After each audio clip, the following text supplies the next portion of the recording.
Y nosotros continuamos con la información y con la elección de los 4 nuevos consejeros electorales, que coincidió con un mes muy representativo para el voto de las mujeres en nuestro país, ya que en julio de 1955 fue cuando las mujeres mexicanas acudieron por primera vez a las urnas en una elección federal. Y para conversar más, no de los consejeros del INE, de eso vamos a conversar más adelante con una de ellas, por cierto, sino de lo que representa el voto de la mujer en nuestro país y de lo que ha representado desde el momento en el que fue legal, en el que las mujeres pudieron salir a tomar decisiones políticas, democráticas en este país. Pues para eso, ¿quién mejor que Isabel Revuelta? Isabel, muy buenos días. Hola, ¿qué tal, Mónica? Muy buenos días, amigos de Desde Mañana. Es un tema que a mí me resulta a veces hasta perturbador darnos cuenta lo temprano que tiene en la historia de México, lo reciente que tiene en la historia de México, el que las mujeres hayamos alcanzado una cosa que es imprescindible, que es la ciudadanía. No se puede creer que en 1950, ya bien entrado la actividad de la ONU tras el fin de la Segunda Guerra Mundial, las Naciones Unidas nos tuvieron que decir, oigan, democracia mexicana, fíjense que no pueden ser tan democráticos porque la mitad de su población no vota. Entonces era un tema ya muy pendiente, digámoslo así, en nuestra democracia. Y los primeros inicios, quiero hablar de esas mujeres sufragistas. El voto de la mujer tomó muchísimo tiempo.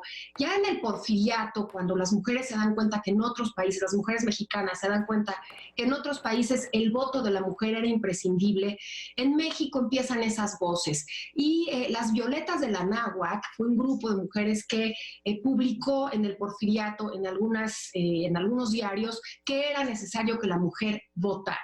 Yo me pongo a reflexionar, Mónica, que en 1955 muchas de las mujeres que han significado en mi vida cosas muy importantes no podían votar, no eran ciudadanas, no podían votar, no podían ser votadas.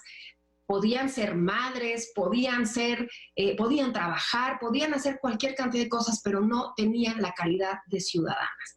Entonces, regresamos al Porfiriato, por supuesto, no se les dio voz, pero empezaron también estas voces en el maderismo, ya en plena revolución mexicana, que era importantísimo que la mujer tuviera una representación. Si lo piensas hoy en día, quienes determinan nominalmente por mayor número somos las mujeres, somos más mujeres del padrón electoral. Entonces, imagínate que tuvo que pasar. Hay una anécdota de John Reed cuando entrevista a Pancho Villa y le pregunta a John Reed, oiga, y en Estados Unidos las mujeres votan.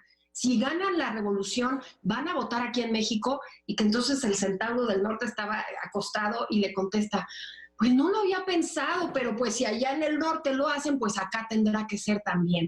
Era una anecdótica. Ya para 1923, con Felipe Carrillo Puerto, en el sureste mexicano, su hermana Elvia Carrillo logra por primera vez que una mujer pueda ser votada. Primero fuimos diputadas antes que ciudadanas para poder votar.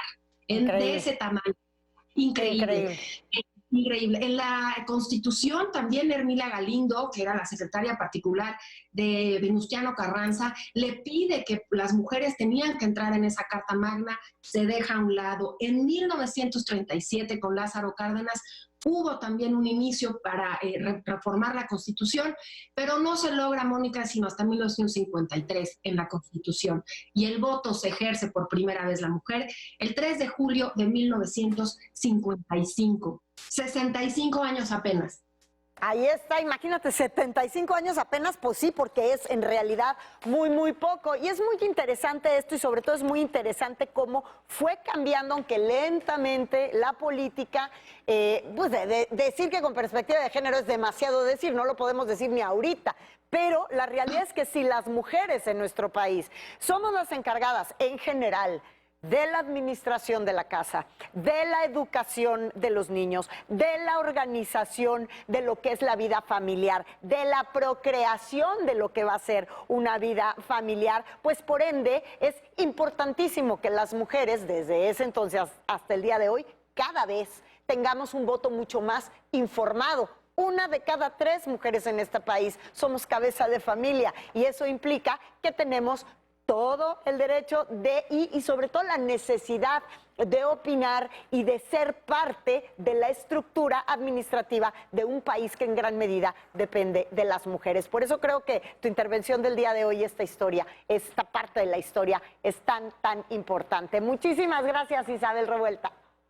Al contrario, gracias a ti, Mónica, y los invito no nada más a hablar de historia, sino como mujeres debemos reflexionar ese papel que fuimos el último país en América Latina en obtener el voto.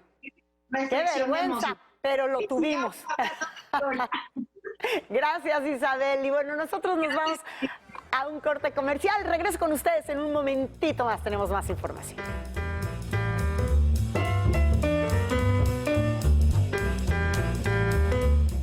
Como ya están comiendo.